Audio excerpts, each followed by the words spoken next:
Hello everybody, in this tutorial I'll show you how to use the simulation tool inside of the FreeCAD 1.1 update. This is going to be useful for better simulating your parts and your assemblies. So to begin, first of all, we'll need to make sure we have an active assembly and have some bodies that we can work with inside of here. Also make sure you've got some joints, for example a revolute joint, some sort like this one. I've connected this cylinder to this right here, the revolute joint, and now to use the simulation, just go ahead and click on the windmill icon here, and it is going to take you to the simulation tab. Here inside of the motions, you can see this green plus icon right here. Go ahead and click on it, and it is going to open a tab where you can choose the joint. In my case, it is going to be revolute joint, and if you need to, it's optional, you can choose motion type.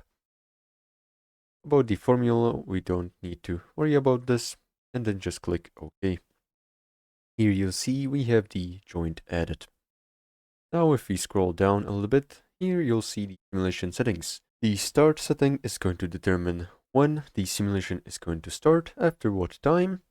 The end is going to just give us the number in seconds, how long will the simulation be going on for, and the step is going to determine our resolution of the simulation. We can choose the time to be seconds, for example, and the step can be left on the 100th of a second. Then we'll just go ahead and click on generate.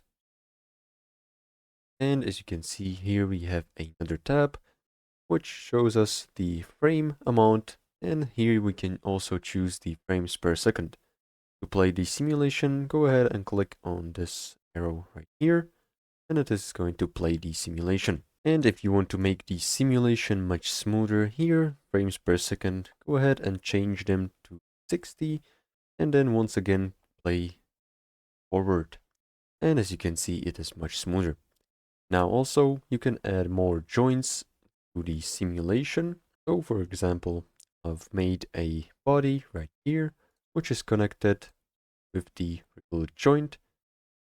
And once again, we can go ahead and click on the icon, select the revolute joint, click OK, and it has been added to this simulation.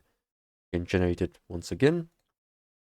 And as you can see, it is going to rotate both the joints at once. If you don't want this joint and you've accidentally placed it here, you want to go ahead and click on this icon on the revolute joint and click delete selected motions. This is going to remove the joint, and if you generate it once again, it is only going to rotate this joint right here. So this is pretty much all how to use the simulation in FreeCAD 1.1. Make sure to like and subscribe if you found this helpful, and see you in the next one.